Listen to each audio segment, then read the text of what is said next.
এই সামনে যেটা আছে এটা হলো উহুদ পাহাড়ের শহীদ যারা হয়েছে কবরে, তাদেরকে এখানে সবাই শহীদদের একসাথে মাটি দিচ্ছে এই জায়গায় রাসূলুল্লাহ সাল্লামের যুগে। এই যে এটা হলো শহীদদের কবর, দেখেন এখানে কোনো কিছু নেই, এটা পাথর নাই, কোচা উঁচা কবর নাই, সবার একসাথে মাটি দিচ্ছে এই কবরে, শহীদের শহীদ কবর এটা। এই লোক শহীদ, আর আমাদের দেশে শহীদ মিনার বানায়। এই যে শহীদদের কবর এটা, এখানে যারা উহুদ পাহাড়ে শহীদ হয়েছিল তারা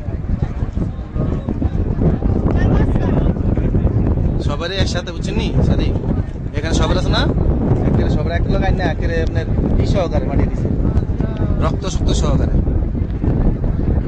মানে এখানে যুদ্ধ হয়েছে। এই জায়গাটা আছে না, এই যে পুরো খালি জায়গাটা, এই যে উহুদ পাহাড়ের সামনে এখানে সব জায়গায় যুদ্ধ হয়েছে আর কি, বুঝছেন। এই জায়গায় সব যুদ্ধ হয়েছে তরোয়াল মরোয়াল দিয়া, পরে এই জায়গায় যারা শহীদ হয়েছে যারা যুদ্ধে, তাদেরকে এই জায়গায় মাটি দিছে শহীদদের।